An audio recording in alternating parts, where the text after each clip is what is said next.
La course aux missiles de longue portée est lancée. Nikita Khrouchtchev, successeur de Staline, aimait afficher la puissance des missiles soviétiques. Mais contrairement aux Américains, les chercheurs soviétiques avaient ordre d'élaborer des armes toujours plus puissantes.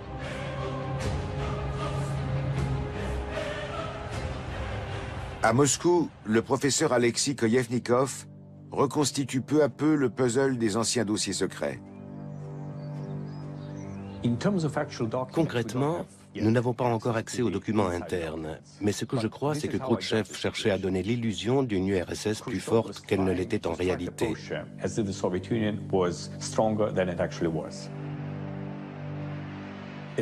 C'est l'attitude typique du dominé. 1961 was a year of international tensions, compounded by crisis after crisis. It was Cuba in a red...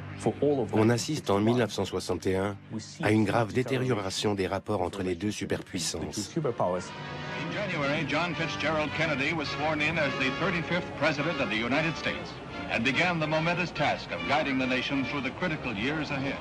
La bombe allait être l'une des premières épreuves pour le nouveau président.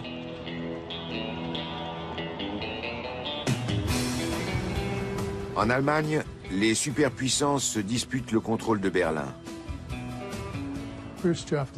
C'est alors que Khrouchtchev a décidé de construire le mur de Berlin, nous faisant passer très près d'une guerre. Peu de gens se rendent compte à quel point. Le mur devait empêcher les Allemands de l'Est d'échapper au régime communiste. C'était une époque terrible. J'étais réserviste de l'armée de l'air à ce moment-là, et on m'a rappelé sous les drapeaux. En juillet 61, Kennedy a mis en état d'alerte la moitié des bombardiers américains en Europe. Cette décision a fait très peur à Khrouchtchev. Khrouchtchev a dit à son camp « Montrons à l'Amérique de quoi nous sommes capables ». Ce qu'il voulait, c'était la bombe la plus puissante qu'on ait jamais vue. C'était clairement une menace. Il disait « Construisons une bombe énorme et montrons-leur ce qu'on sait faire ».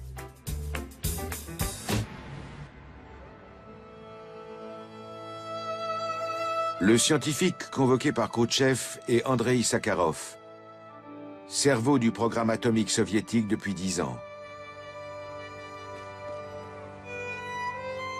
Boris Altshuler a été l'un de ses étudiants et son ami pendant 20 ans. Pour lui, la bombe n'était pas un outil destiné à tuer, mais plutôt un moyen de nous empêcher, nous, notre pays, d'être tués. Sakharov a 3 mois pour produire la plus énorme bombe de l'histoire, surnommée le Tsar. Bravo avait atteint 15 mégatonnes. Le Tsar, conçu par Sakharov, serait 6 fois plus puissant.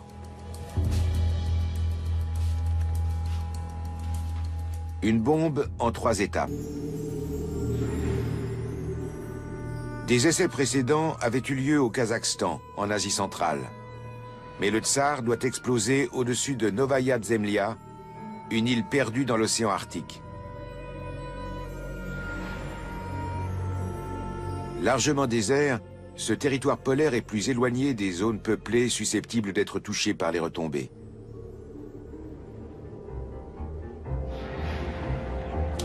À l'aube, l'équipage chargé de cette mission historique reçoit les dernières consignes. Le suivi de l'opération doit être assuré depuis une base militaire du nord de la Russie, à 1000 km de là. Les hommes ont été triés sur le volet et l'avion transformé pour la circonstance. Le Tsar, qui pèse 27 tonnes, a été doté d'un parachute et doit être largué à une altitude d'environ 13 000 mètres. Il doit chuter de près de 8 000 mètres avant d'exploser. Ce qui, espère-t-on, laissera le temps à l'équipage d'échapper à la déflagration. Tout le monde était très inquiet. Zakharov a dit « Ils vont faire quelque chose qui ne s'est jamais produit nulle part sur la planète. » Impossible de tout prévoir.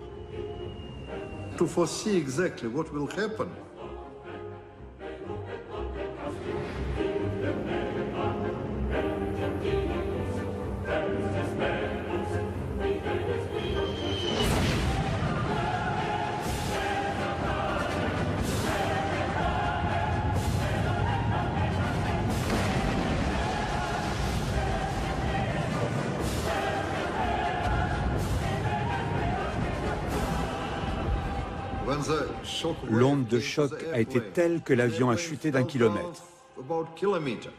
Comme il était très haut, ses passagers ont survécu, mais il a eu du mal à résister.